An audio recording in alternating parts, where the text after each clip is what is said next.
can't deny it. I can't just fake it. I only know how to pull myself apart. I never thought I'd go this far.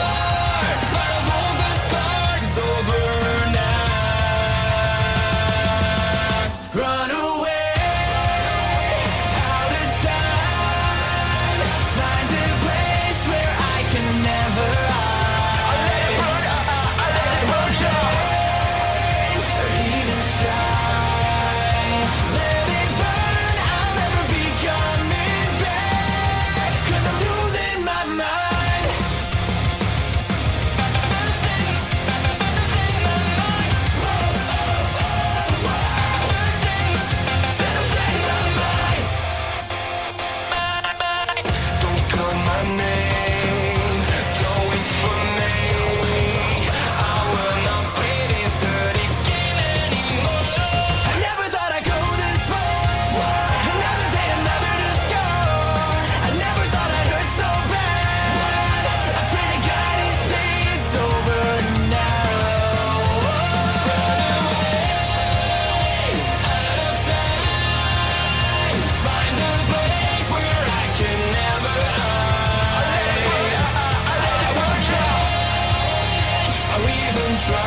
fucking music, man. Now I got music. That's what happens when I get my fucking PC back, man. Just a little minute detail that went missing.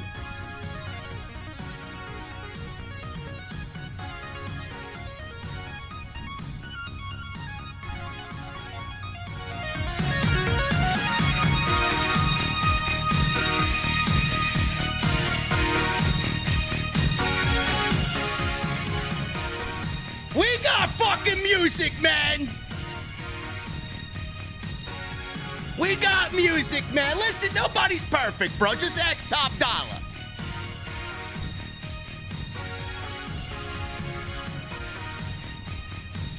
We're going to talk SmackDown tonight, man. SmackDown was a tremendous show from Chicago. Bray Wyatt, Uncle Howdy, John Cena, Roman Reigns, Sami Zayn, Ricochet, Gunther. You name it, man. Let me see those ace emojis in the chat. And I'll be seeing you guys at the OTS venue, man. Sorry for the minor technical inconvenience. But minus that, I got one question for you guys tonight. What the fuck are you guys drinking? I'll see you over there.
Why has Triple H been so successful?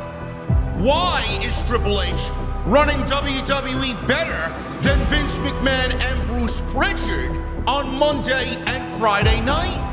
Long-term booking.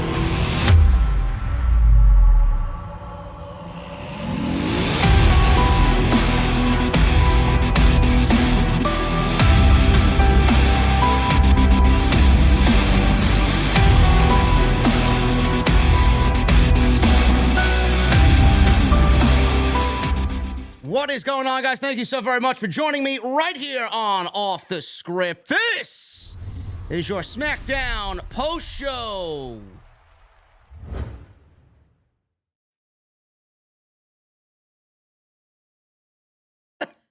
I have set this computer up, man, all day yesterday.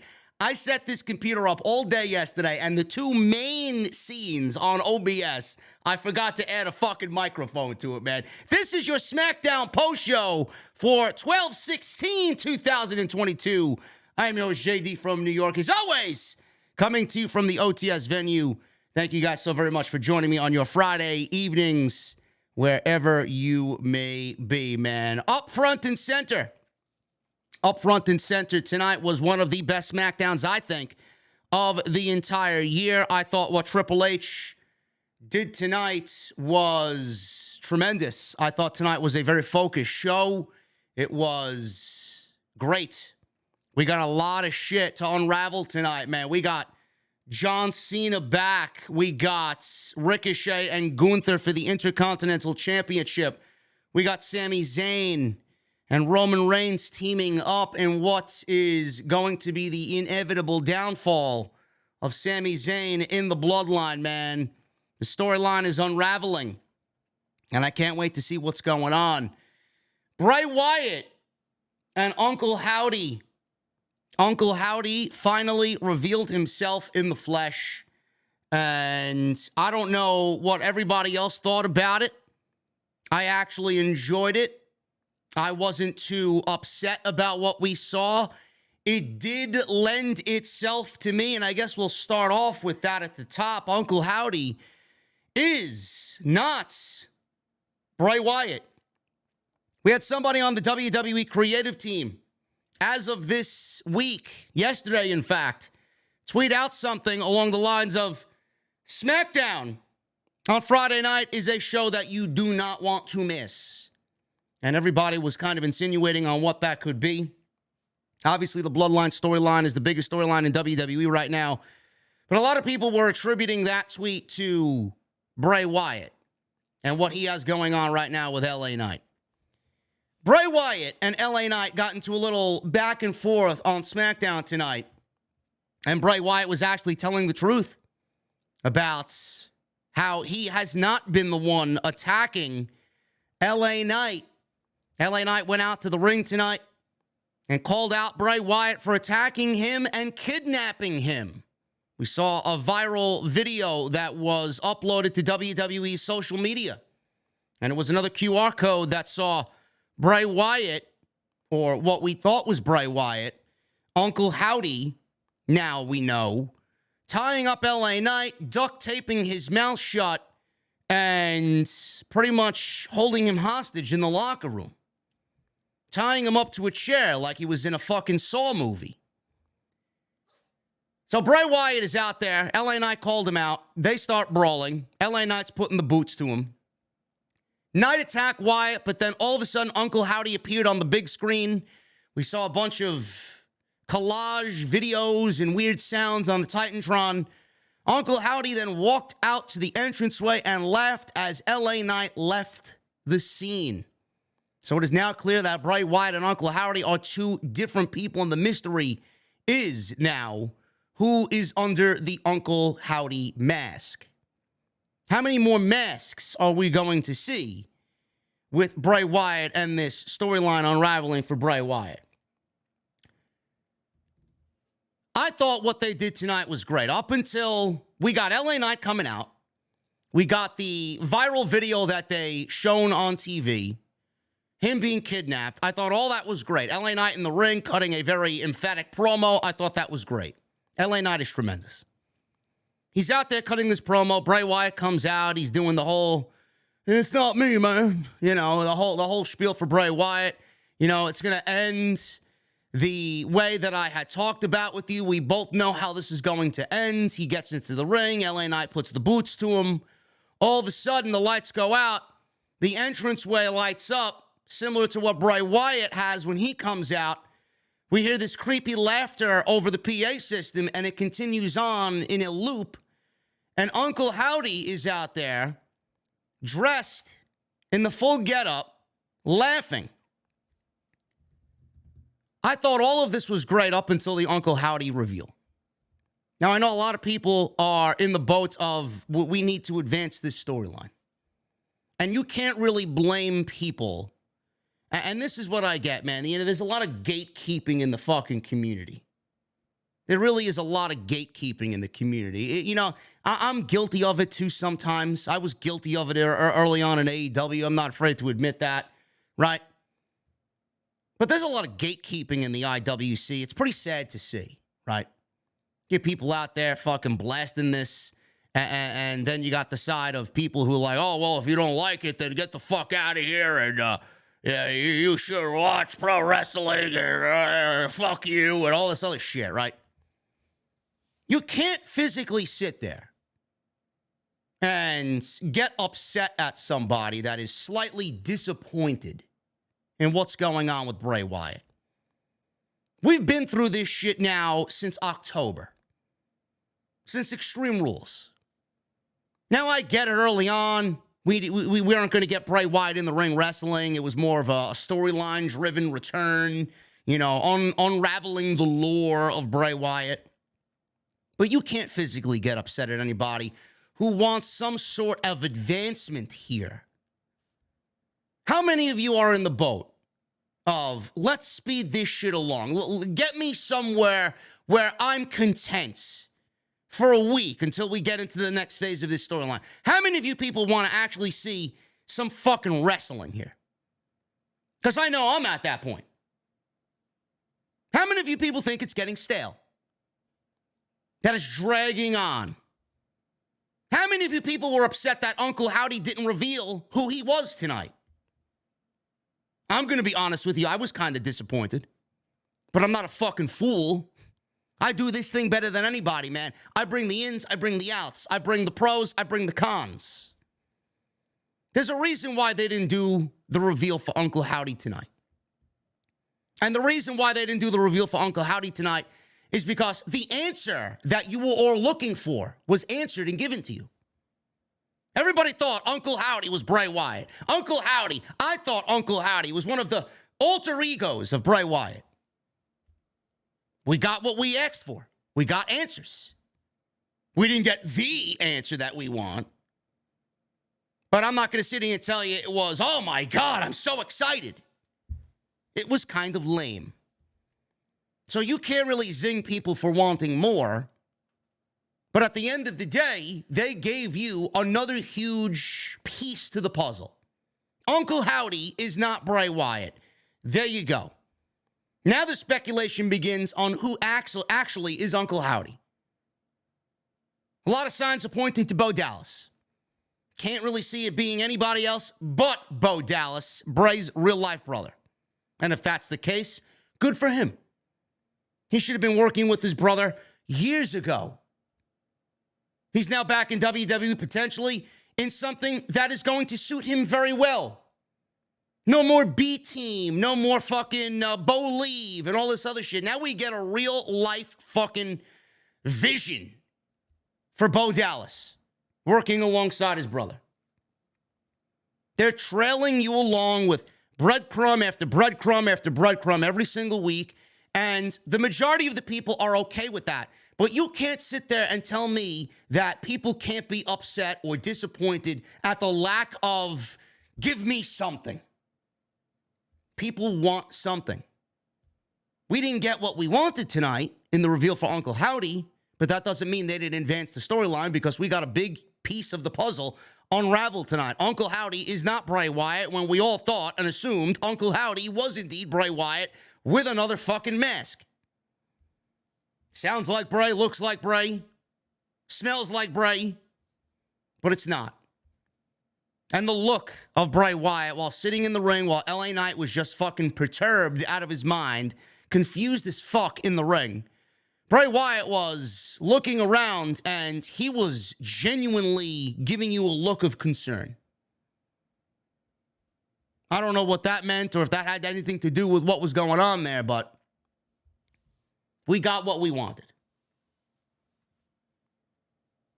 We'll talk about everything that happened in what was said and what was in the video a little bit more detailed in the show. The other big thing that happened tonight was Roman Reigns, Sami Zayn, and the Usos. Jimmy and Jey Uso, Solo Sikoa, the Bloodline on SmackDown tonight. And there was a weird vibe in the beginning of SmackDown. Weird vibe. Sami Zayn was told last week by Jey Uso to go cut his hair. Sami Zayn was told by Jey Uso to go trim the beard, look good, go buy some new clothes. Tribal Chief is coming back next week. It's going to be a big deal. You're going to be honored as Sami Uso. No more honorary Us for Sami Zayn. So he got himself made up. Sami Zayn looks great. He cleans up rather nicely. Great, in fact. The thing is, Jimmy Uso was a little concerned. Jimmy Uso was a little concerned and thought that Jey Uso was hyping Sami Zayn up so much that it was actually going to end up being a disappointing one for Sami Zayn. Jimmy Uso legitimately thought that Roman Reigns was going to uncover something in regards to Kevin Owens, and Sami Zayn was not going to be an honorary Uso anymore. The fact that Solo Sikoa wasn't with them in the locker room and that he was with Roman Reigns even added more. It added more to the intrigue of what was going on. Solo's been by Sami Zayn's side almost the entire way. Some people say Solo Sikoa is acting a little uncharacteristic in recent weeks, not showing any real emotion, not hugging his brothers or getting involved when Sami Zayn and the Usos want to be Usi. Solo Sikoa is not acting very Usi the last couple of weeks. So everybody assumed that Solo Sikoa knew something that the others did not, was not telling the others, and went to go tell Roman. Roman arrived in the building tonight, and everybody was on eggshells. What is Roman going to do? Is Sami Zayn in trouble? Jimmy Uso even went to the Bloodline locker room and said, "Hey, Us, I love Sami Zayn. Sami's one of my dogs. He is my dog, Sami Uso. I'm all right if you're going to go out there and make him Sami Uso tonight. He's earned it. But I love our family. I'm a friend of Sami, but I love our family. I love the bloodline. I love us," he says. See, that part really got me right there. And Roman didn't really show any emotion. Roman has showed emotion to Sami Zayn in the last several weeks. Tonight was just no emotion from Roman Reigns, which kind of gave you this sense of dread for Sami Zayn. And then we got to the closing segment of the show where Roman stood there and said to Sami, "It's going to be me and Sami versus Kevin Owens because he's been a thorn in our side against Kevin Owens and a mystery partner." Now, nobody knew who the mystery partner was going to be. Drew McIntyre, Sheamus, somebody on Monday Night Raw that's befriended Kevin Owens. Who knows? Returning Randy Orton, who knows? Nobody knows. Sami Zayn got on the microphone and said, "Yes, Kevin Owens has held me down. He has no friends. In fact, I am his only friend," he says to Roman Reigns. And he says, let me correct myself. I misspoke, and that was all done on purpose. I was his only friend. So you kind of see the things really unraveling there for Sami. Sami showed some genuine emotion when Roman supposedly had a problem with him, kind of put him under the microscope tonight. Thought it was going to be a big night. It's not going to be a big night for Sami Zayn. Sami Zayn thought he was in trouble. Before we got any of this advanced, John Cena showed up on the big screen and basically said that he received a text from Kevin Owens and asked, "Hey, you haven't wrestled in all of 2022, and you haven't missed a match in the last 20 years. We're about 2 weeks till the end of the year. I think it's about time you get that one match this year for December 30th in Tampa, Florida on SmackDown Live and be my tag team partner." WWE has got John Cena for one night to close out the year on SmackDown to team with Kevin Owens against Roman Reigns and Sami Zayn. I cannot begin to tell you how tremendous that is. John Cena and Roman Reigns, two of the biggest stars in the business. Cena is still ingrained in the business. He hasn't completely gone away. He is there at least once or twice a year. Two of the biggest stars in the business in the same match. Sami Zayn and Kevin Owens on opposite ends. The whole mentality of what's Sami Zayn going to do to piss off? Now he's really got his back against the wall. What is Sami Zayn going to do to anger the tribal chief to further this storyline going into the new year? I don't know. I don't know. It's going to be a very, very interesting situation. On one hand, you don't think Roman Reigns can lose, right? But it's a tag team match. Roman Reigns is not going to have his shoulders pinned. What if Sami Zayn does something to fuck up and Sami Zayn's shoulders are pinned to the mat? What if he does something or doesn't do something that Roman Reigns requests in regards to Kevin Owens, and Roman Reigns has to do it himself, and Sami Zayn pretty much ousts himself as not really being for the bloodline and cannot get over the loss of friendship with Kevin Owens? It's going to be a major, major, major deal. Huge storyline coming. And adding CENA to that is only going to make the match that much better. It will be one of the biggest tag team matches. I'm not going to say the biggest. It may be the biggest tag team match that WWE does all year, but it will certainly be one of the biggest tag team matches in all of pro wrestling all year. Awesome.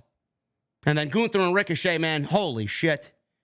You know, I keep going back to a takeover-like classic, and that's exactly what it is, because you ain't going to sit here and, you know, tell me that TakeOver wasn't the best fucking show that WWE put on 5 times a year. You didn't see that type of wrestling on the main roster when Vince McMahon was around. The only time we got that level of match was at a TakeOver. Fact. Ricochet and Gunther continue to impress. Ricochet and Gunther continue to be the 2 best things on SmackDown, and the Intercontinental title is absolutely becoming the title that it once was. Unbelievable. I can't wait to see where they go with Gunther and the Intercontinental title, because the fucking run that he is racking up, when he loses, it is going to be a major, major deal. Going to be awesome.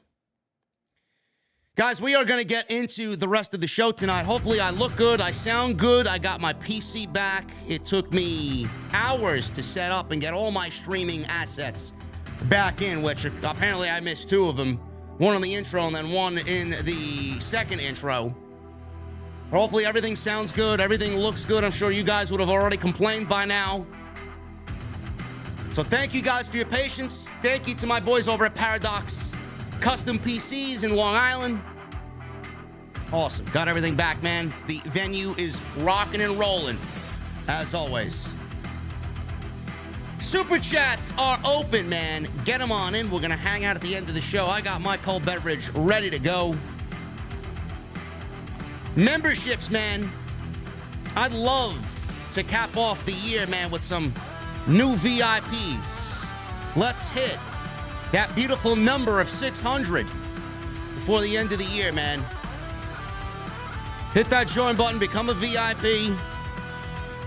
You guys get badges, emotes.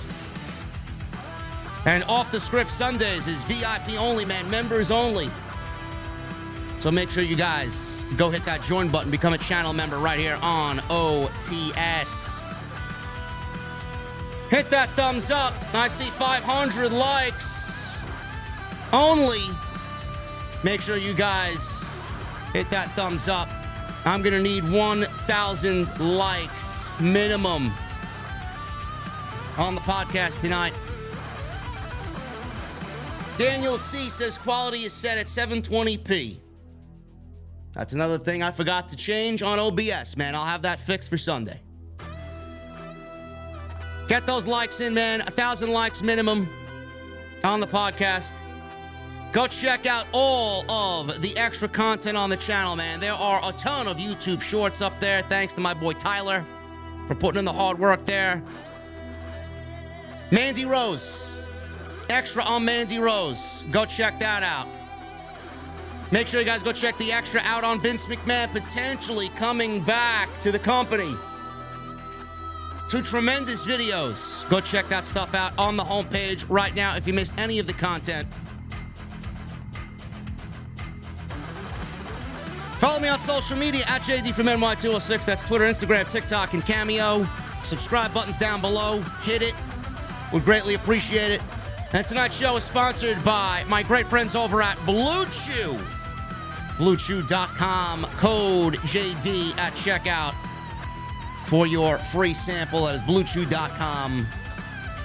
Code JD. And I want to thank them for sponsoring the podcast right here on Off the Script. I don't think Vince is coming back, guys, so you don't have to worry about that. But there's always a sense of dread when his name is talked about or mentioned. I don't think he's coming back, so I don't think we really have anything to worry about there. So we may be safe for now. But I go off and rant anyway because who the fuck wants him back? The only ones that want him back are Kevin Dunn and Bruce Pritchard. That's it. I don't even think Bruce could be that fucking dumb. Maybe he could. I don't know. Nobody wants Vince McMahon back. This show is so different compared to Monday Night Raw, man. So different. There's a sense of fun. There's a sense of urgency on SmackDown. On Monday Night Raw, it's just, you immediately feel a sense of no excitement, man. When the theme music hits and the visuals hit and the show starts with Kevin Patrick, there's just nothing that grabs you and sucks you in. There's a problem. I genuinely hope that they change going into the new year and inject some life into Monday Night Raw. Really. I don't get it. Completely different show.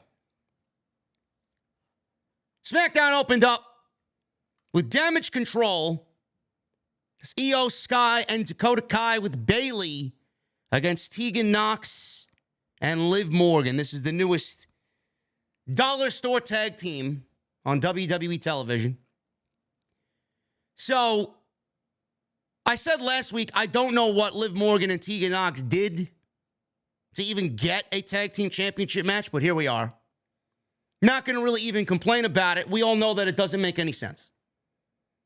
WWE basically is throwing teams together to see if they stick, but this team has not done anything to get a tag team title opportunity.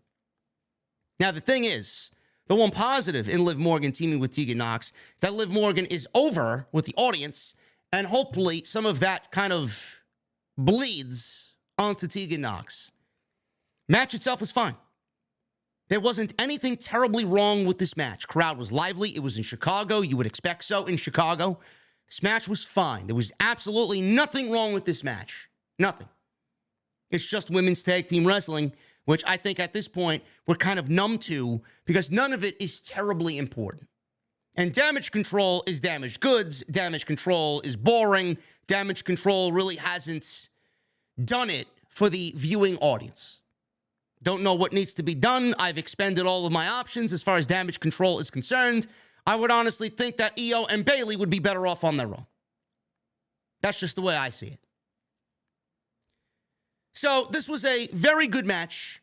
10 minutes, 11 minutes or so they went. Both teams really worked hard here.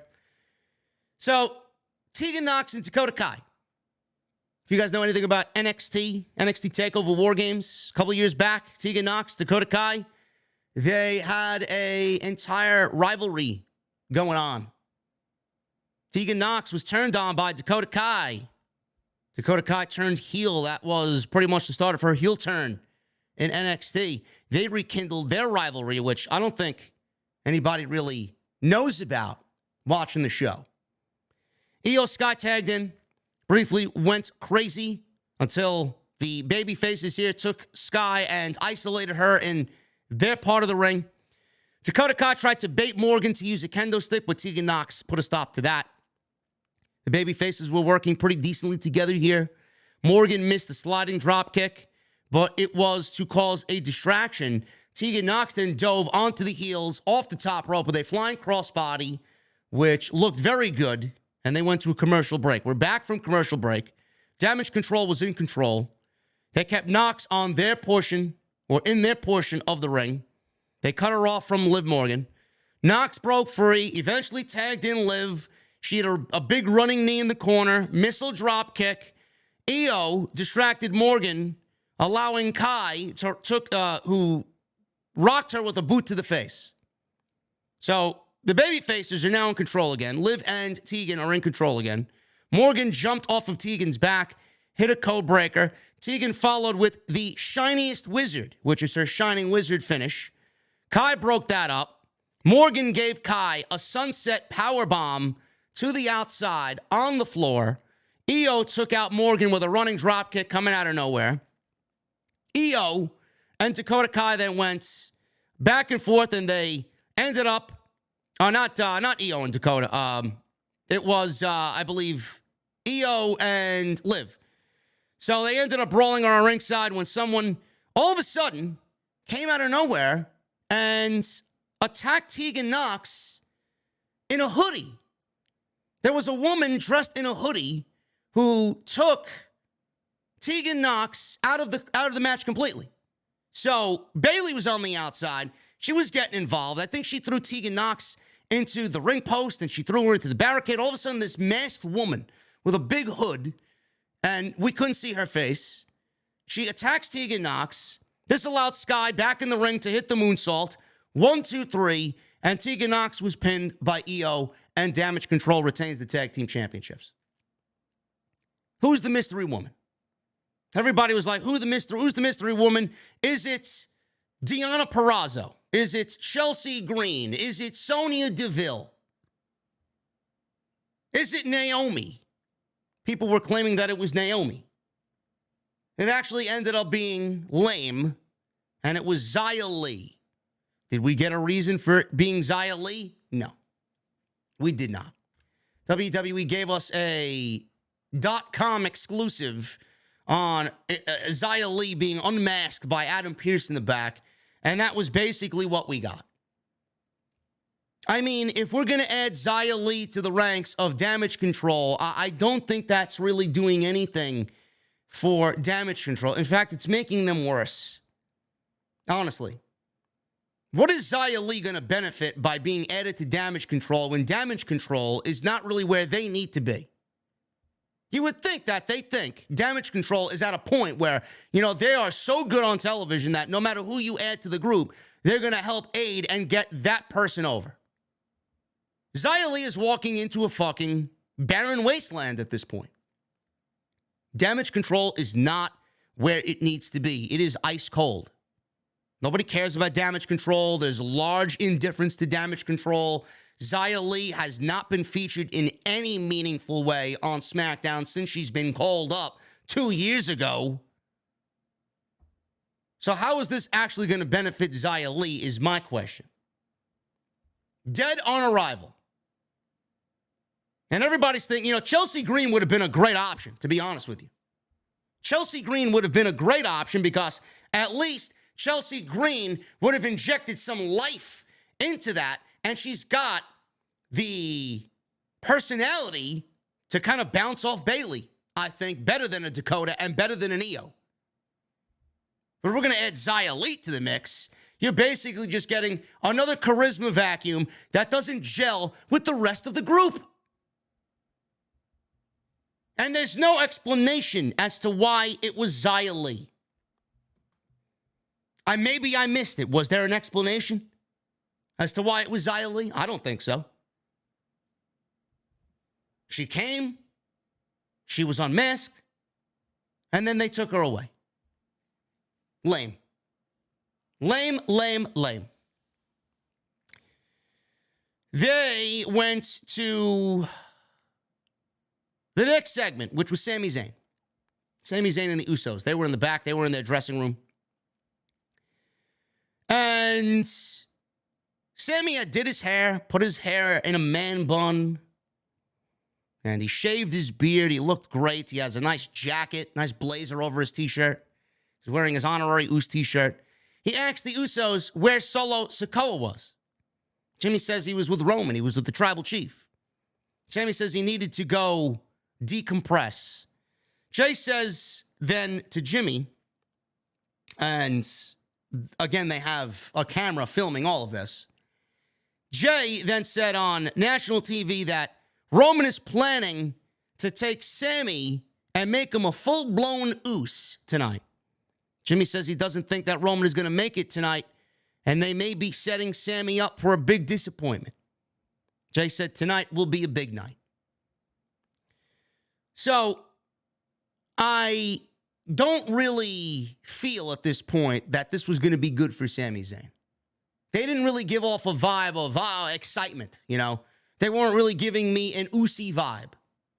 Roman Reigns was there, and it was a vibe of all business. Make sure you look good. Roman is back for the first time since War Games.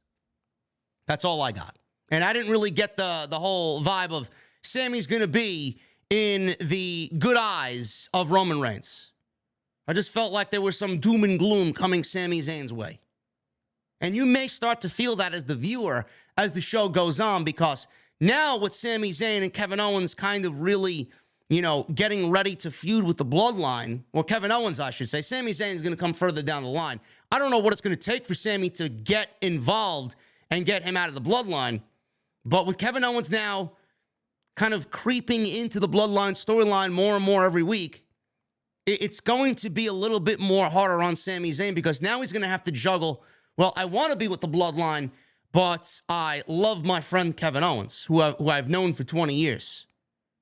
And Sami Zayn was the best man at Kevin Owens' wedding. Legitimate, real-life best friends. I want to be with Roman, and I want to be with my dogs, and I want to be Usi, but I also want to be with my best friend that I've known half of my life. He's going to make decisions. He's going to make a decision. Actually, he may not even be able to make a decision. I honestly think the decision's going to be made for him. He's going to do something to upset Roman that isn't so blatant, but it's going to come out of nowhere, and Roman is going to say, you know what? Instead of dealing with this, you're not family. I'm just going to excommunicate you from the bloodline. You can go do what you got to do with Kevin Owens. The trust is now starting to really be a question for Roman Reigns. And that is going to be the storyline moving forward, in my honest opinion. And I think that's going to be where, and we saw tonight, Sami Zayn looked like he almost had tears in his eyes. It's going to get to a point where it is going to really be emotional, man. There will be grown men with tears in their eyes when Sami Zayn gets his fucking ass handed to him by Roman Reigns and the Usos. It's going to be great. It's going to be sad. And it's going to be really, really depressing, but it's going to be great because when WWE, when any show, never mind WWE, it's very rare that WWE gets you emotionally invested. The last time I was emotionally invested, the last time I physically shed a tear for WWE television was when Daniel Bryan won the World Championship at WrestleMania 30. That was the last time I shed a tear. Minus a fucking death in the pro wrestling world. Legitimately, as far as the storyline goes, the last time I shed a tear was the Yes Movement. That was WrestleMania 30. That was 9 years ago. Going on this year's WrestleMania, 9 WrestleManias ago. Now, WWE's looking at another storyline where there will be tears in people's eyes. When any show gets you that emotionally invested, it's a home run for me. It is legitimately a home run. I'm big on The Walking Dead. Huge on The Walking Dead. When Glenn and Abraham were fucking battered to death by Negan, I teared up. When Carl was bitten and he died in Rick's arms, I fucking cried. Right? Every other major death on The Walking Dead that was a fucking prime character, I shed a tear. Ridiculous. It's so good. When you're emotionally invested in a storyline, it is so fucking good, man. It just takes it and puts it into that fucking greatness level. And we got a bomb in the chat. You know who the last episode, I don't know if you, I guess I could spoil it now. I mean, you should have watched. I mean, when Rosita, they did such a classy death for Rosita, man. When Rosita was laying in the bed and there was, you know, all the crew just sitting by her bedside, I fucking teared up. You thought Rosita was going to live through the whole fucking show, man. Rosita with a child in the last episode fucking got bit and she died. So, yes. But we got a fucking bomb.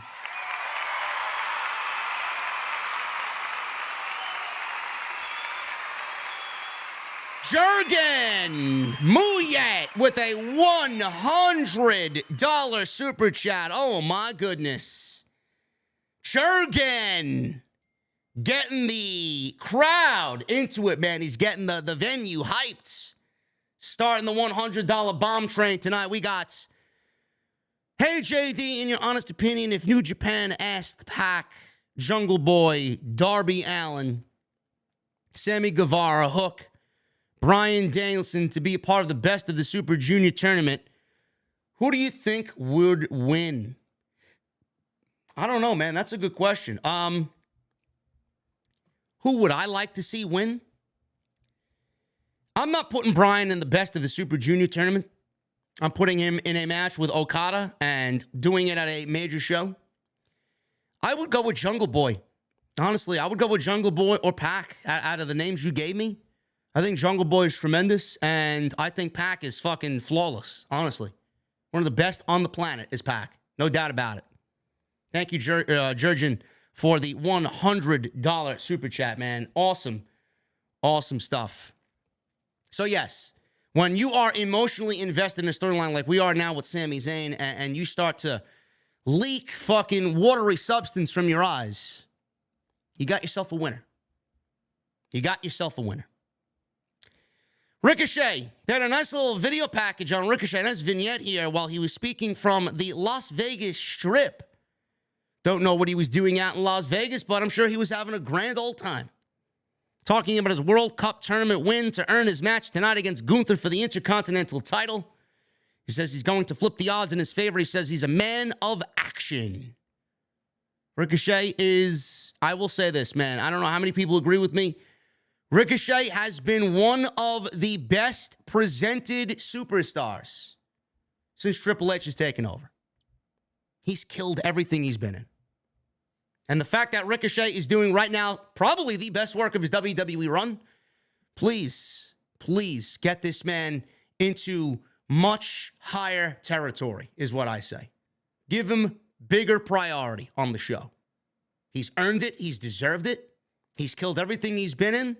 Triple H loves him. Triple H, out of everybody, knows exactly what Ricochet had to deal with the past administration. His presentation has been fucking great.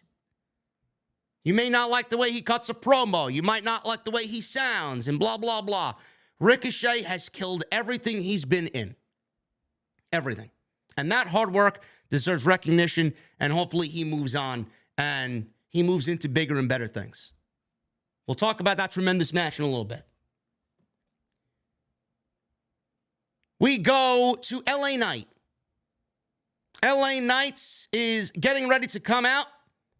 Michael Cole and Wade Barrett talking about the LA Knight and Bray Wyatt situation. We've seen a recap of last week. Then Michael Cole says they just received a QR code that has disturbing footage of what happened after they went off the air last week. He says it aired, and it showed Knight tied up with Uncle Howdy, or who we presume to be Uncle Howdy because it's the same voice, and a gloved man who sounded like Bray rubbing a mask with his fingers that LA Knight was wearing. So LA Knight had this creepy man, that creepy fucking black phone mask that Bray Wyatt is seen with. So he was wearing it, and this unidentifiable human being with the white glove was rubbing and caressing his face with the white glove. And he took the mask off, and LA Knight was struggling to say anything because his mouth was duct taped. He took the mask off, and LA Knight was staring into the camera, pretty much begging for help at this point. Very disturbing, serial killer, fucking, Hannibal Lecter type shit here from Bray Wyatt and whomever Uncle Howdy is. So LA Knight's in the ring, and he told fans to shut up. Yeah! Because he had business to take care of. So for the past few weeks, he's been blindsided and sheep-shotted and abducted and taped up, but he's still knocking on Bray's front door. He said Bray is one of the biggest WWE stars of all time, and his return is one of the most talked about returns ever. He says he's done, all he's done since he's returned is whine and cry from his victim complex and dress like a damn circus freak. And said a bunch of gobbledygook that never gets to the point. He says he's not buying Bray, blaming Uncle Howdy. He says he knows it's Bray. He can put on whatever costume he needs to and call himself anything he needs to, but walk to the ring and get stomped out live. Yeah! He yelled yeah about a few times. Little nature boy, Ric Flair coming out in LA Knight tonight. Lights went out. Bray's music played, which, by the way, you can listen to Bray's new theme music.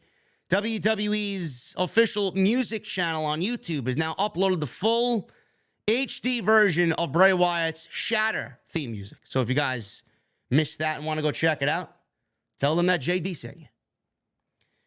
So Bray comes walking out, And he continues to say, yeah. He told Chicago he missed them. He told LA Knight he's sick of him. He says he's being honest when he says, you're barking up the wrong tree there, buddy. You're barking up the wrong tree, man. He says he hasn't touched him at all. I told you, it's not me. He says they both know how this story ends, man. He said since they both know how it ends, he'll give him one more chance to deliver his message, and he better make it good and worth his while. As he entered the ring, LA Knight put the boots to him immediately, beat him down in the corner, boos in Chicago. Barrett is on the microphone. Huge fan of LA Knight as Wade Barrett. Said Knight is messing with forces he just doesn't understand. Uncle Howdy then appeared on the big screen and asked, "Little pig, what have you done?" He asked if he wants to see something really scary. LA Knight stomped on Bray, who at this point was laughing. Eerie music played. More fog filled the arena. LA Knight looked on with confusion and concern, and he got a little nervous. He ran out of the ring. All of a sudden, Bray looked at the stage. He began laughing at Knight because Knight realized that he and Uncle Howdy are not the same thing. Bray Wyatt is not Uncle Howdy. Now, Howdy, he appeared stubby and short. I don't remember Bo Dallas being stubby and short. He almost looked like the fucking Lucky Charms leprechaun out there. Did Uncle Howdy? Not that small, but he did not look like. Maybe I'm wrong. I don't know. I haven't seen Bo Dallas in many months, so I don't know what Bo Dallas looks like. It may end up being Bo Dallas when it's time for reveal, but he looked like a comic book character. He looked like a cartoon character out there. Than Uncle Howdy. Now, I don't know if that's going to play into Bo returning or not. Only time will tell on that, because I think we all want to see that happen. Wyatt, he seemed happy at first, and then he seemed a little concerned. That's why I mentioned his look earlier in the podcast. He looked happy that LA Knight was proven wrong, and then all of a sudden he was proven to be concerned about Uncle Howdy, because now you're fucking with things that you don't really understand, and even Bray doesn't want to meddle with Uncle Howdy. But we will see what happens. I know a lot of people are disappointed that we didn't get a reveal. It is okay to feel that way, because you have every right to feel that way. Don't let anybody tell you that you shouldn't watch this show if you don't understand Bray Wyatt. Nobody watching the show understands what the fuck is going on with Bray Wyatt. Me, you, Sap, fucking everybody. Meltzer. No matter who you listen to after these shows are over or listen to the next day, nobody knows where the fuck this is going. Every single person that I've listened to said that Bray Wyatt is probably Uncle Howdy, and that Uncle Howdy is one part of the Wyatt Six, who the Wyatt Six are probably all 6 fucking versions of Bray Wyatt. I don't know. Don't let anybody ever tell you that you cannot be disappointed with something. It's like you're watching a TV show or a cinematic fucking, Yellowstone or Breaking Bad, and, you think that that's the episode where things are going to take a turn and lead to the next fucking thing, right? But it's just a little bit longer. You're disappointed. Like you're ready for it. You're ready for it. But then you don't get it. And you got to wait a little bit longer. I love long-term booking. I love that they're telling a story. I love that things are really, kind of going at the pace that Bray Wyatt wants to have this go. He doesn't want to rush it. He doesn't want to fall into that immediate gratification fucking hole. But it's been 3 months. October, November, we're going into January now in a couple weeks. Bray hasn't wrestled. He hasn't said anything outside of the norm. Everything seems like he's, running around in circles. Nothing has been drastically different about Bray Wyatt and what he's delivered via a promo. So when someone says that they're disappointed they didn't get an Uncle Howdy reveal, I don't blame you. But on the flip side, We didn't get an Uncle Howdy reveal, in a sense of who's under the mask. But as far as an Uncle Howdy reveal, we got Uncle Howdy. He's another person. He's not Bray Wyatt. So who is he? At least we got that answered. Is that going to be enough to keep people interested? I think so. But again, I must stress, don't let anybody tell you that you can't be disappointed. It's going to come. It's going to come when they want to give it to you, not when you want it. I think we're all ready. It's a good thing. Just look at it as a good thing. We're all ready to see what the next phase is for Bray Wyatt because we're all invested. You can't linger too long because then you're going to lose those people that have invested all these months into this storyline, and you don't want to lose them. Don't make the same mistakes that you did last time. Don't. Gunther. He went one-on-one with Ricochet for the Intercontinental Championship.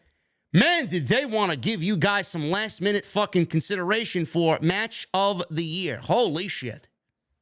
Now, yes, it probably won't be Match of the Year because it's a television match, and there was 3 fucking commercial breaks in between, so you really can't get a sense for how well this match really came across.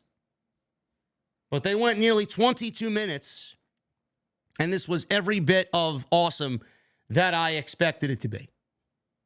And I always go back and say, this was a takeover-like classic. Why do I always go back and mention takeover? And when I see a match like this, say it was a takeover-like classic. A, because Ricochet and Gunther were 2 huge parts of Black and Gold. Number 1. Number 2, Triple H is running the main roster, and with guys like this who he knows are going to go out there and excel, he ran Black and Gold, and he's going to give these guys the platform and the ring and the time to go out there and do what they did for him then, now. And I love that. 3, the Intercontinental title needs this type of match. I don't know when you were born or when you used to watch pro wrestling back in the day. I watched it back since I was 4 years old, okay? I'm 40. I've been watching this shit for 36 fucking years. I seen them come. I seen them go. I seen the Intercontinental Championship on everybody that has held it since then. It looks great now. Great. Does it mean more than it did then? No. It does not. Does it mean more now than when Vince McMahon was there? Yes, and that's all we can ask for. Triple H is giving you this Gunther reign. Triple H is giving you these Intercontinental Championship matches. And Triple H is giving you this type of shit, this in-ring action, because the Intercontinental title deserves it. This is a title that Triple H held multiple times in his career. And he's going to be fucking... He's going to bend over backwards to give you exactly what we've asked for. Where Vince killed it, Triple H is now resurrecting it. It is the workhorse title. It's the Workman's Championship. That's exactly what Gunther is embodying. So if anybody has a fucking problem with this, oh, it's too much wrestling. Oh, it's too much this. Oh, it's fucking indie darlings and this and that. Suck my dick. I don't want to hear anything about your indie fucking darlings and your hate for indie darlings. Give me a fucking break. Gunther is on a tremendous run with the Intercontinental title, and fucking shit, man. Show the guy some fucking respect. You can sit there and tell me Ricochet, flippity flip, flopper, dolphin, this and that, fucking acrobatics, gymnast, fucking lazy, fucking indie, fucking midget. I don't give a shit what you say about Ricochet. Ricochet is one of the best pro wrestlers on the fucking face of this planet. I've been saying that for years. Nobody does what Ricochet... There are people that do what Ricochet does, but there really isn't anybody in this industry that does what Ricochet does. Not one single fucking person but Will Ospreay. Nobody. Will Ospreay is the only one I would put in that discussion. Will Ospreay may be actually... Will Ospreay is probably better than Ricochet, in my honest opinion, but they are cut from the same cloth. Nobody's going to sit there and tell me that Ricochet isn't fucking amazing what he does. This match is exactly what we need. We should be getting this type of shit on Monday Night Raw. We don't have this type of shit on Monday Night Raw. I don't know why. I don't know why. When Gunther takes this belt into the new year, I don't even know if I would have him lose it, to be honest with you. Gunther is... You want a hot take? You want a hot take? Here you go. Gunther may be the face of SmackDown. Roman is the face of SmackDown. We get it. He's Roman Reigns. He's the tribal chief. He's the biggest superstar in the industry right now. Actively going. I get it. But if you want to talk about face of the fucking brand, Gunther may be the face of the brand. Gunther may be the best champion that WWE currently has right now holding a major championship. Seriously. And I don't think anybody's going to fucking bat an eyelash when I tell you that, because look at the fucking body of work that this guy has given you since he's won that championship. And this is the same guy that Vince McMahon wanted to supposedly send back down to NXT because he grew bored and tired of him. For what reason, nobody knows. But I don't think anybody can sit there and argue with me that Gunther is not the best champion that WWE has right now. Easily. Easily is. This match was tremendous. Tremendous stuff. Ricochet, he went right after Gunther's legs, going right after the big man's legs. Gunther recovered, went after Ricochet's legs because Ricochet, that's where his power is, that's where his strength is, flying. Gunther slowed the pace down, working over the arm. Ricochet flipped out, avoided chops early on, but he didn't avoid them completely. Gunther shoved Ricochet to ringside. Ricochet, he skinned the cat. Gunther caught Ricochet with a German suplex. He landed on his feet. He avoided a big boot. He did some Matrix-style bending there, did Ricochet. Caught Gunther with an enziguri. Ricochet attacked Gunther's leg. Gunther fought back. Gunther got the better of Ricochet at ringside, dropped him on the apron, chopped the living fucking shit out of him before this commercial break. Gunther took it to Ricochet with some more hard chops.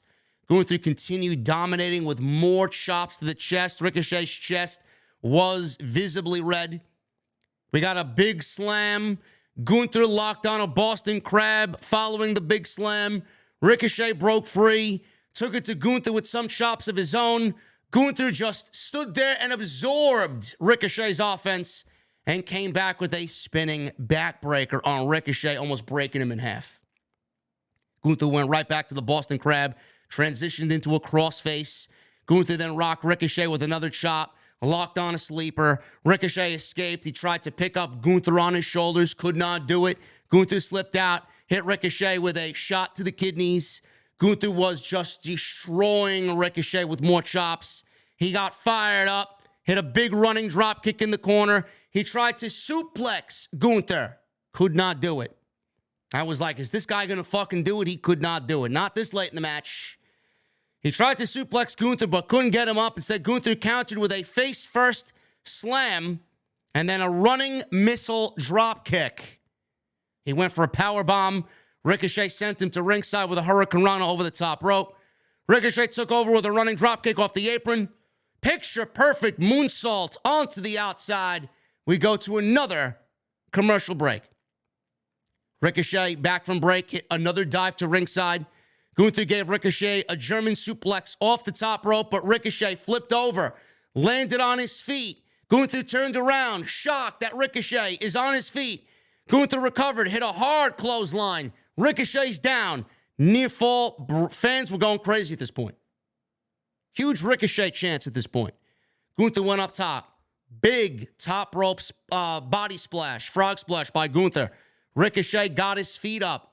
Ricochet hit a brain buster. Shooting star press for a close 2 count.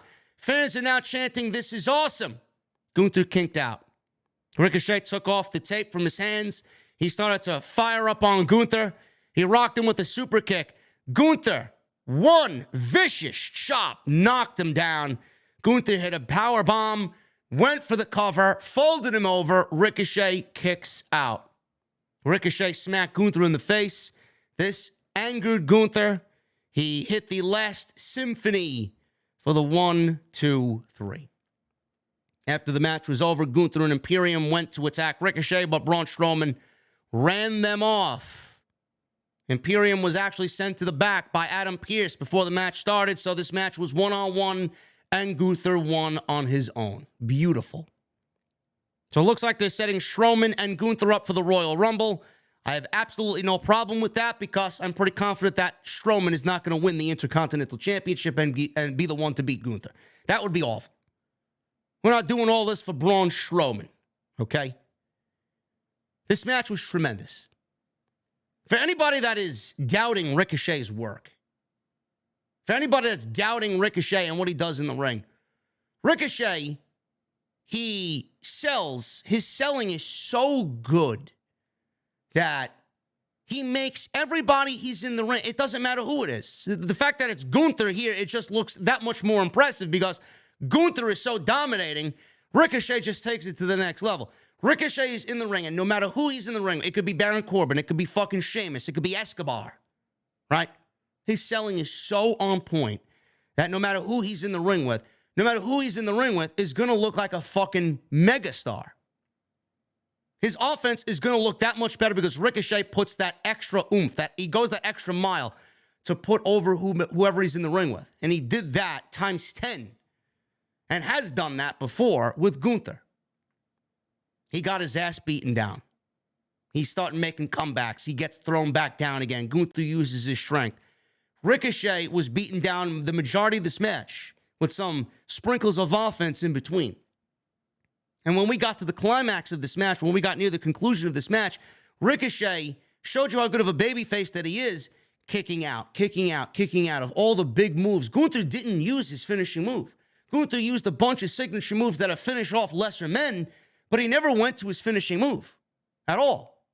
He used the power bomb, which is not his finishing move anymore, and Ricochet kicked out.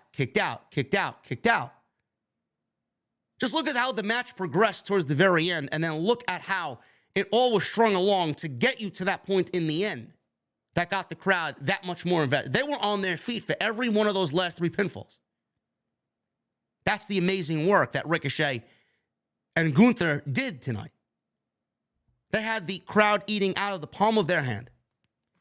And in a day and age where Triple H is bringing back this one and that one and this one and that one, and then there are reports that Triple H apparently is not too pleased with the majority of the returns. He feels underwhelmed, which we'll talk about on Sunday. He feels underwhelmed with some of the returns. He can't feel underwhelmed with Ricochet. There's no way he could feel underwhelmed with fucking Gunther. These are the types of guys that he is going to lean on. There's nothing about these guys that is feeling underwhelming. And if you feel underwhelmed by what you watched here, maybe you need to go watch Impact. Because clearly this isn't the fucking show, and Gunther and Ricochet aren't the type of pro wrestler that you want to watch. Jimmy Uso, he approached Roman Reigns backstage. Paul Heyman and Solo Sikoa were there with him. And apparently, Jimmy Uso was there to kind of talk up Sami Zayn. Jimmy says if he's going to make Sami Zayn Sami Uso tonight, he's with him. I agree. He said Sami is his dog, and he likes him a lot. But I love our family. He says if he doesn't want to make him official because of his past with Kevin Owens, Jimmy says he understands. He says he'd see him out there. Reigns looked away and seemed kind of concerned. And he was contemplating what Jimmy Uso said. All he needed to do was mention Kevin Owens, and Roman Reigns, his attitude completely shifted. Jimmy left. Reigns asked for Heyman. He says, "Wise man." "Yes, my tribal chief." "Pierce." So Paul Heyman picks up his phone and calls Pierce, or asks Siri on his iPhone to call Adam Pearce. Adam Pearce, commercial break. After the commercial break, joins the Bloodline and their locker room. Reigns, Heyman, and Solo were there still. He sat down and looked nervous. Heyman said Reigns has decided to bless his entire life by offering a match featuring Roman Reigns and Sami Zayn against Kevin Owens and any partner of KO's choice. Pierce asked if he meant tonight. Reigns then laughed at how absurd that would be. Heyman said, "Listen, December 30th, Tampa, Florida would work. Reigns says, well, that's a hell of a lot better than Chicago. And at this time of year, I'd probably say, yes, I agree. Nobody wants to be in fucking Chicago in the month of December. Heyman congratulated Pierce for scoring the biggest tag team match of 2022 live on Fox. Solo stepped up to Pierce and stared at him, and Pierce stood up and said, I'm going to let Kevin Owens know. Simple. So, we got this tag team match. I'm excited about the thought of it. I immediately said, well, it's kind of funny that John Cena is on the same show December 30th. I wonder if John Cena is going to be the tag team partner for Kevin Owens. They already announced John Cena being on the show, so this was kind of like, they announced him last week, so I wonder if he's going to be the tag team partner. Much better than a Sheamus or a Drew McIntyre, guys like that we've seen in that role before. John Cena takes it to the next level. Excellent choice. Gonna be a banger. Can't wait for it. Legado del Fantasma. Viking Raiders and Hit Row. This was not good. I don't know what they're doing with these three teams, but this was not good. Now, I said this last week, man. I don't want to spend too much time on this because this was a fucking train wreck. It really was. This is exactly what the report was talking about. Where Triple H feels underwhelmed with some of the talent that he's brought back. I can't imagine Triple H is feeling underwhelmed about Legado. Santos is fucking great. Legado is great. All you need to do is put Legado in a feud with Rey Mysterio, and they're good. They're golden. They're golden. That'll set them up for whatever comes next. Okay? So, we got that. Now, as far as the Viking Raiders, I said this last week. The gimmick is too much. The gimmick is over the top. And I am a big fan of Ivar and Eric. I really am. I think they're tremendous. I thought that what they did in NXT as the War Raiders was fucking great. They are probably a part of one of the best tag team matches in WWE history with Aleister Black, Malachi Black, and Ricochet when they won that year's Dusty Classic. Take over New York. Go out and watch it if you guys don't know what the fuck I'm talking about. Open the show. Tremendous. Absolutely tremendous. The Viking Raiders gimmick right now with Sarah Logan as Valhalla, it's too much. It's not generating interest. I get that they are ingrained in the Viking lifestyle and the Viking lore, and that's who they are. But how marketable is that to the audience? How many fans are going to invest in that and really emotionally invest in the Viking Raiders? They're not. It's too much. It is overwhelming. When you look at her coming out like that and you see them with the black eyeliner and all this other shit, I don't feel myself investing in them. I just feel like they are just a part of the show and that they're another gimmick tag team that is now trending in the same way as the Ascension. They're basically a modern day Ascension without a manager. That's what they are. Why did we need to do that to them? This aspect of them didn't need to be brought to television. Triple H is in charge now. Triple H knows exactly what these guys are capable of.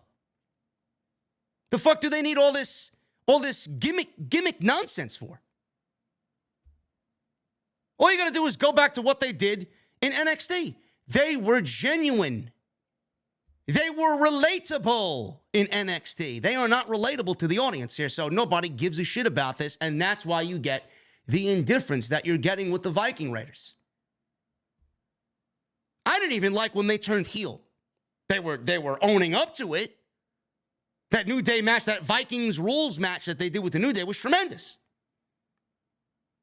But this is not the same version of that Viking Raiders. This is a heel version that's like amped up with now Sarah Logan and the fucking witchcraft and the eye makeup. It's too much. It's too much. Hit Row I don't know what to tell you, man. We ain't looking at Hit Row anymore, man. We're looking at Shit Row.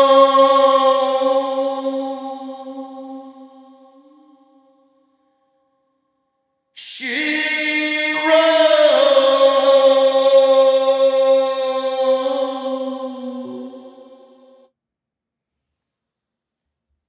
I'm sorry.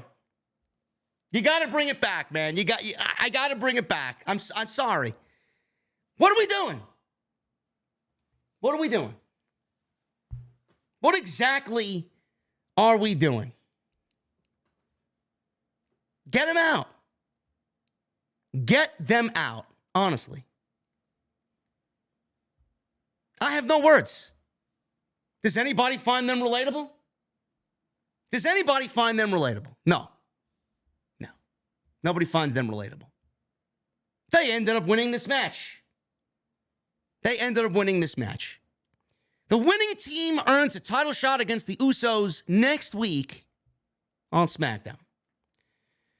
So Top Dollar is in there. I'll take it up from this because this was the most talked about portion of this match. Top Dollar ran wild on the Viking Raiders. They cut him off. Viking Raiders hit a German suplex clothesline combo, but Wild broke up the pin attempt. Del Toro then hit a Phoenix splash for a near fall. Match started to break down again. Everybody was hitting big moves. The next spot was a complete fucking disaster. And before anybody zings me on being negative, I genuinely hope that Top Dollar is okay. Seriously. I hope that he's okay. But hopefully next time he realizes, not to do a move like this because it's not really in the realm of a big man to do this type of move. And yes, Top Dollar has slimmed down. Michael Cole mentions that he's lost over 100 pounds. He looks a lot better than he used to, right?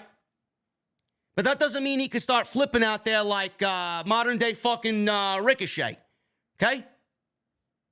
I don't want him channeling his fucking Juventud Guerrera out there.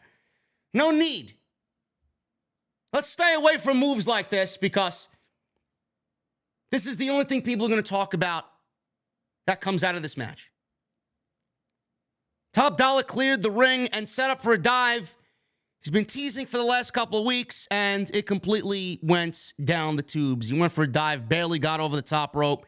He said on Twitter one of his knees gave out or one of his legs gave out right before he flew over the top rope. Luckily, he didn't hurt himself. Could have fucking killed himself out there. Everybody had to sell it anyway. It looked fucking ridiculous. He botched really badly.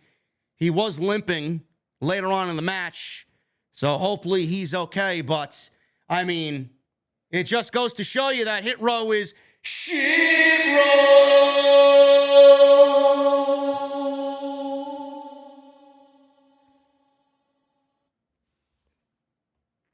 Told you, man. Vega then took out Adonis with a Hurricane Rana. Vega, B-Fab, Valhalla fought around ringside. This was a fucking mess. Vega wiped out B-Fab and Valhalla with a moonsault. In the ring, Hit Row hit the heavy hitter for the win, their finishing move, and Hit Row challenges the Usos for the tag team championships. I will say this. If we're getting the Usos versus Hit Row next week, and they drop the ball, I think this Hit Row run on the main roster is finished.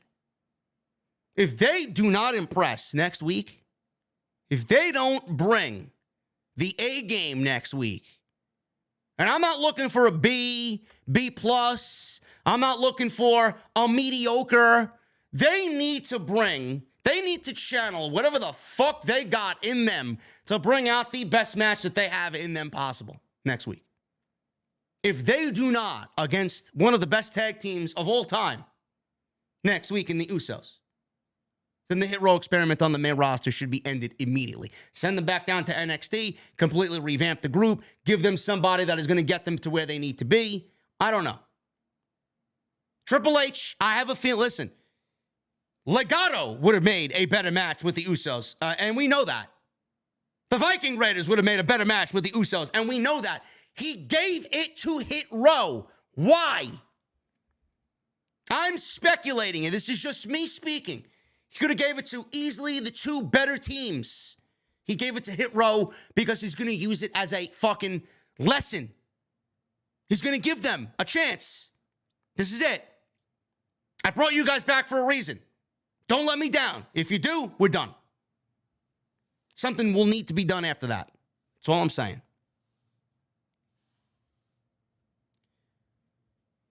Raquel Rodriguez.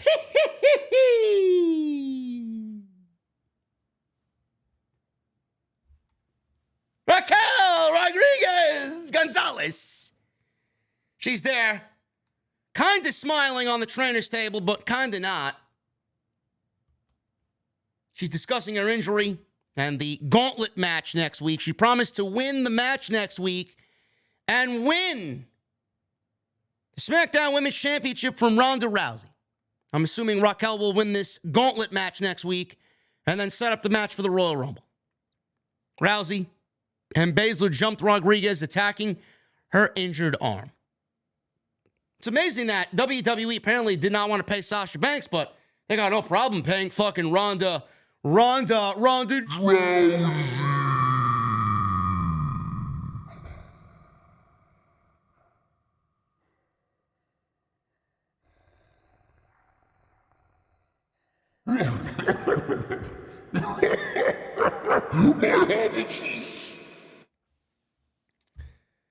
don't want to pay Sasha Banks, but they'll pay Ronda Rousey. Great. Can't wait to rant about that on Sunday's podcast. The Bloodline. We got the Bloodline segment ending the show tonight. Roman Reigns, he comes out there. Fans are chanting, Usi, Usi. Roman Reigns grabbed the microphone. Reigns says, acknowledge him, blah, blah, blah, blah. They dominated at War Games. Reigns hugged Sammy. Sammy was so happy. Sammy was like fucking jumping in air, fist pumping the air, man. He's so happy. Roman Reigns gave him a hug. Said every night is a good night for the Tribal Chief, but tonight is going to be a good night for Sammy. Sammy looked panicked.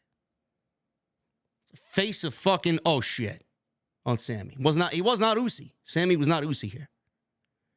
He says they have a problem, though. He says it's going to be a KO problem. He says he won't stop talking about him and dragging him down.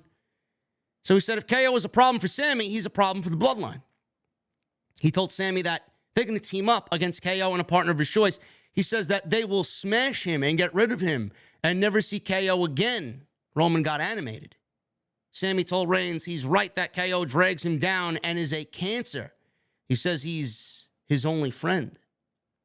Sammy then said he misspoke and he meant to say that he was his only friend, not is his only friend, as in a past tense.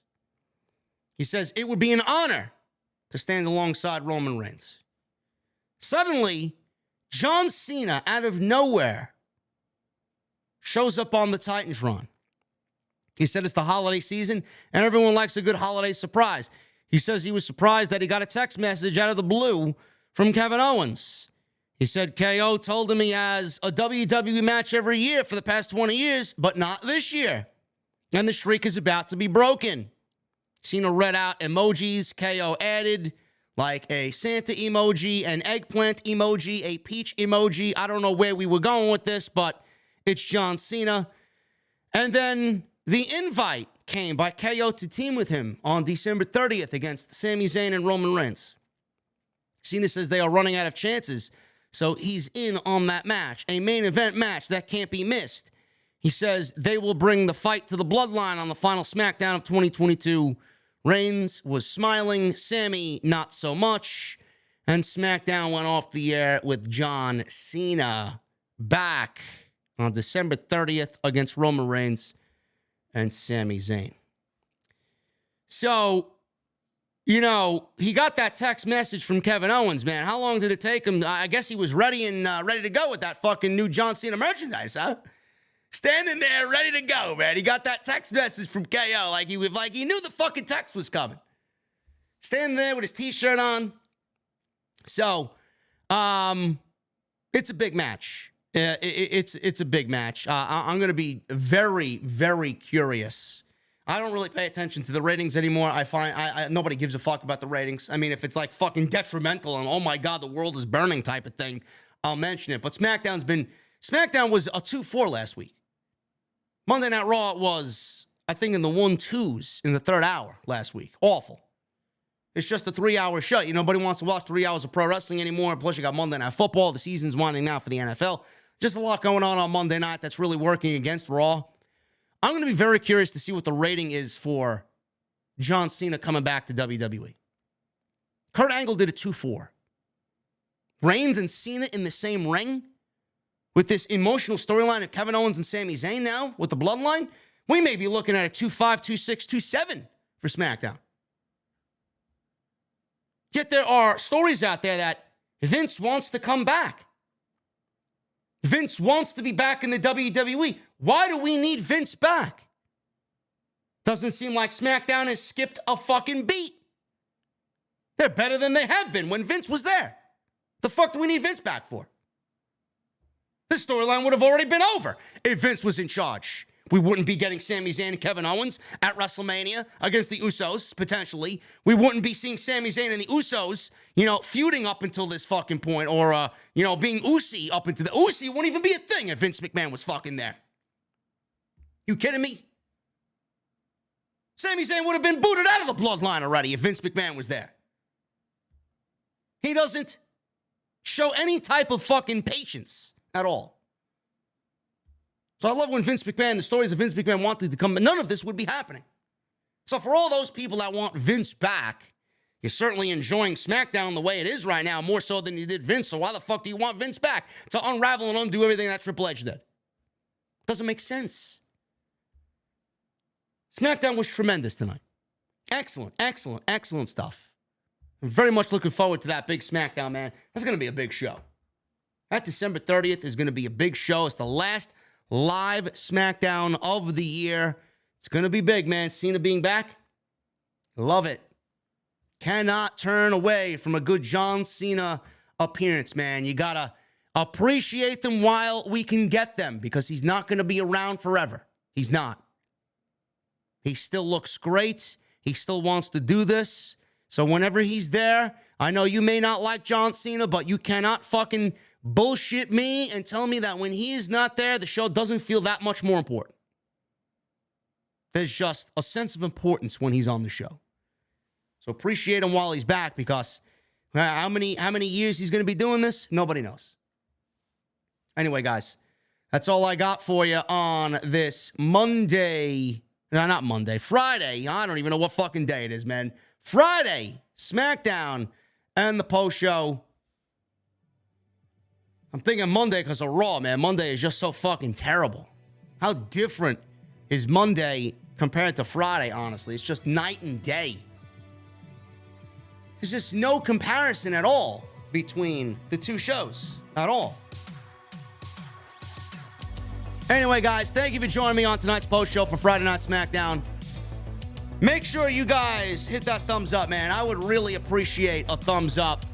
We got 800 likes in the chat. Can we get another 200 in the chat? If you enjoyed the post show tonight, if you enjoyed what I had to bring to the table tonight, another 200 likes is what we need to meet our goal tonight for 1,000 minimum. Hit that subscribe button down below. Turn on the bell for notifications. Make sure you guys go and check out all the other content on the channel. Super chats are open. Get them on in. Hit that membership button. Join the channel. Become a VIP right here on OTS. Tonight, sponsored by my great friends over at Blue Chew. BlueChew.com. Code JD at checkout for your free sample. Guys, it's time to really heat things up in the bedroom, man. I know it's getting colder outside, but that doesn't mean it's got to be cold in the bedroom. That's where Blue Chew comes into play, man. Confidence. It's going to give you that confidence you need, and that confidence can take you very far in life, just not in the bedroom, just in life in general.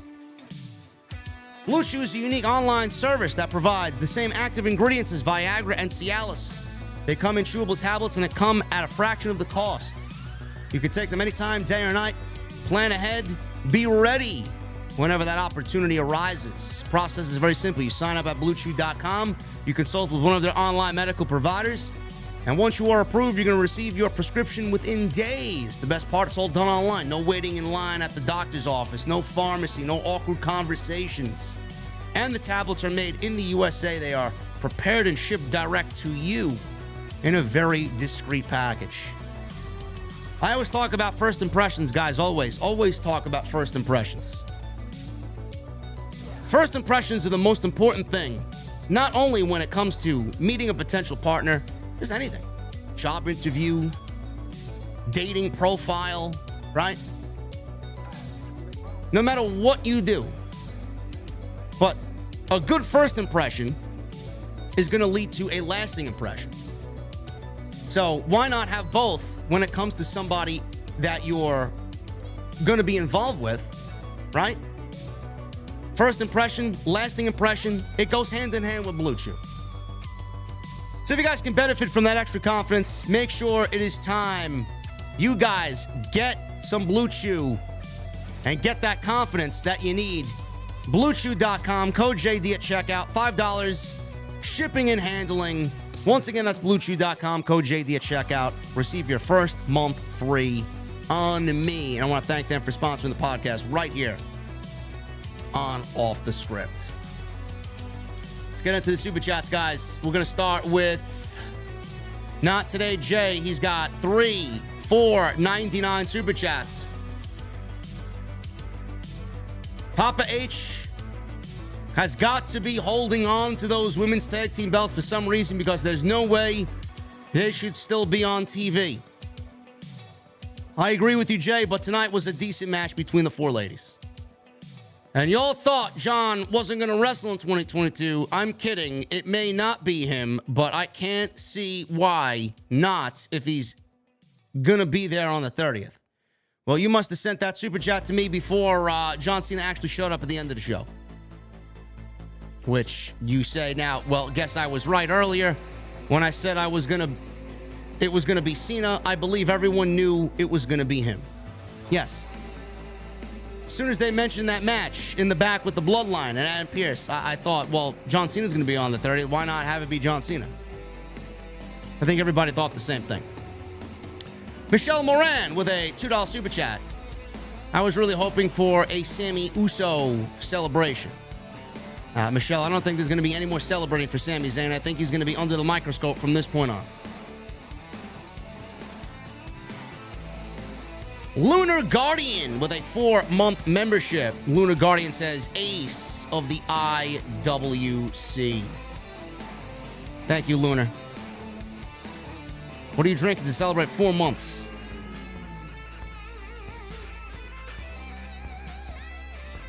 Jaxo23 with a 4-month. Thank you, Jaxo. Uncle Howdy in person at SmackDown was awesome.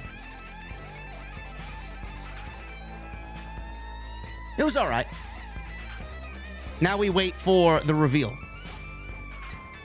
Jack Perez with a new membership. Thank you, Jack Perez. What are you drinking, brother, to celebrate your new VIP status on the podcast? Golden Boy with a $10 super chat. JD, is it possible since Sammy said it, KO turns on everyone, KO turns on Sammy, helps Roman decimate Sammy, in which puts Sammy into a title match with Roman, then a face run against KO as a heel? No. I think you're really overthinking it, Golden Boy. I think we stick to the plan. Sammy and KO against the Usos. Sammy gets booted out of the Bloodline. Miggy Saito, 125 in Super Chat. Don't know what currency that is, but thank you, Miggy. This show is an example of why we don't need Vince back. Absolutely not. Joseph Taylor, $3 Super Chat. JD, favorite Chris Jericho match? Honestly, his feud with Shawn Michaels is my favorite Chris Jericho feud of all time. So anything he did with Shawn Michaels, really. Pause with a 2-month membership.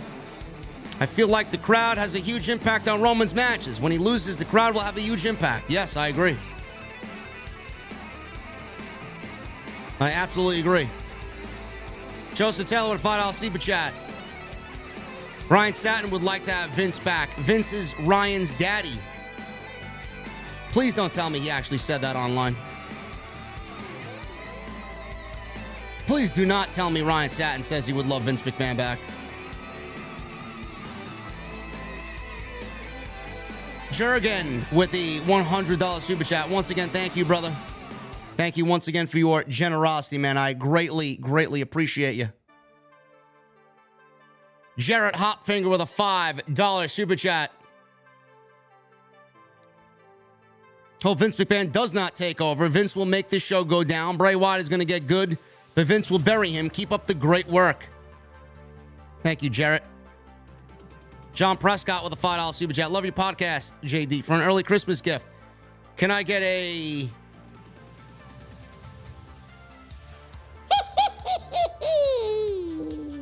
Raquel Rodriguez Gonzalez.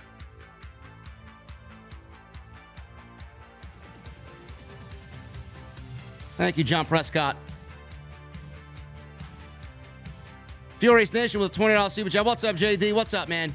SmackDown was fun tonight. John Cena teaming with KO against Sammy and Roman on the 12:30 SmackDown is a big deal in my opinion. I could care less what Bruce Blitz has to say. Why are we talking about Bruce Blitz, bro? Is he still alive? Also, do you prefer Chicago deep dish pizza or New York style pizza? Bro, I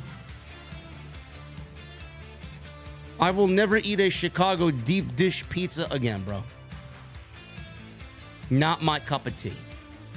New York style slice all the way. Not today, Jay, with a $4.99 super chat. Ricochet may have gotten seriously hurt at the SmackDown taping.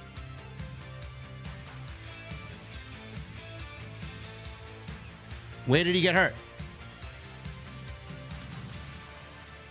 Furious Nation with a $20 super chat. I'm not sure about Sean Spears' AEW contract status, but after a tweet he put out saying where to wrestle in 2023, would you be surprised if he has a contract coming up and appears in the Royal Rumble next month? Bro, I think Sean Spears is great, bro, but do I want to see him back in the WWE? No. That is a signing that would do absolutely nothing for Triple H and the WWE. Furious with a $10 super chat. I really like Michael Cole open SmackDown tonight with It's Friday, and you know what that means. Yes. Yes, he did. Man, do I miss Luke Harper. Also, my grandpa is out of the hospital and is doing okay. Well, that's awesome, bro. Yeah, man, today was Brody's birthday. Awesome.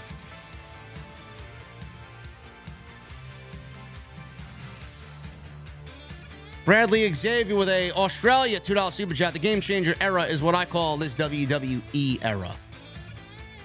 I don't know if it's the game changer era yet, Bradley. Let's wait till WrestleMania season.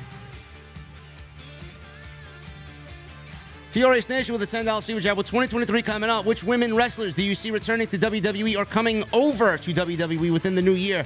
Could you see Kairi Sane and Deonna Purrazzo being some of those names? I see Deonna Purrazzo coming over, and apparently Kairi may be in the Royal Rumble. The last I read. Ali with a $4.99. Hey, JD, my question is, would you ever listen to Bray Wyatt's new theme since it got released? And can you do a Bray Wyatt impression of JoJo's fat ass? Thank you, Ali. Would I ever listen to Bray Wyatt's new theme? Sure. It's not something I'm going to have on repeat or loop, but I'll listen to it once. Naj with a $1.99. Ricochet just got hurt at the tapings. I guess I have to look this up now. Ricochet got hurt at the SmackDown tapings, huh? Doing what? Doing what? That's a shame.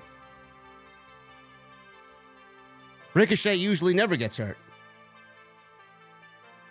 Furious Nation with a $20 super chat.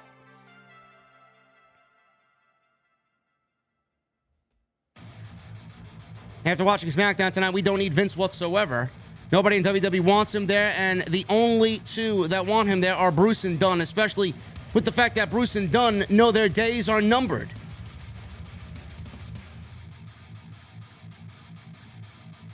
I hope Bruce's days are numbered soon.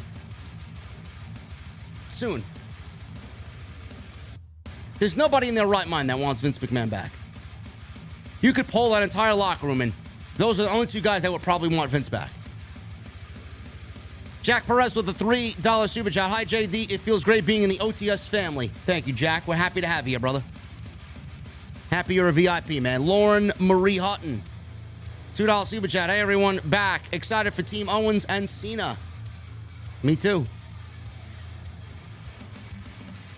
And Filthy Slimes with a $4.99 super chat. Best mid-carder to never win a world championship. I'd have to go with Shelton Benjamin. One of the best parts of the Ruthless Aggression era for me. Mr. Perfect. Filthy. Mr. Perfect. Absolutely no question. The fact that Mr. Perfect wasn't a world champion is a disgrace, to be quite honest with you. Don't know how that's even possible. Anyway, guys, I am about to get out of here, man. I apologize for a minor hiccup here and a minor hiccup there. I just got my PC back. This is legitimately my first stream with the new PC, or the old PC, which is, it feels new again. It kind of is new because I had to get a new hard drive and everything was wiped and I had to set everything up from the ground up again because I didn't expect it to burn out. Faulty hard drive. Fuck me for not backing shit up on a fucking external hard drive. Now I know. Now I know. Anyway, guys, I appreciate you hanging out with me tonight. Awesome show. Hopefully you guys learned a thing or two. Hopefully you enjoyed the show. Always appreciate you when you show up to the OTS venue. Next time you see me, we'll be on Fight TV tomorrow night, man. I'll be on Fight TV with the Solid Monster. House of Glory at Club Laboom in Queens. Our Revelation show. The last show of the entire year, man. Should be awesome. Can't wait. Also, I will be live on Sunday night for the podcast, man. Sunday night, off the script. We will be live on Sunday night. We got a lot to talk about. My Mandy Rose, Sasha Banks, Vince McMahon. Gonna be a lot. If I have some time, I may do an extra before the House of Glory show. Just to get some quick thoughts out on Sasha Banks. I gotta see what's going on. Follow me on social media, guys, at JD from NY206. That's Twitter, Instagram, TikTok, and Cameo. Hit that subscribe button down below. Turn on the bell for all notifications. Make sure you guys go check out all the other content. Tons of YouTube shorts. We got 2 big extras, man. Vince McMahon, Mandy Rose. Go check that stuff out. All the live streams that you might have missed. Monday night, Raw, Wednesday's Dynamite. And like I said, I'll be live again on Sunday with episode 457 of the podcast. Guys, I'm getting out of here. I'll see you on Fight TV tomorrow for those that are ordering. For those that I see at Club Laboom tomorrow, I'll see you guys over there. Sunday night, I'll see you guys live on Off the Script. Until then, I need those ace emojis, those Mustang emojis, and those rock on emojis in the chat. And I need that music on max. I will see you guys on Sunday night right here on Off the Script. I'll see you guys later.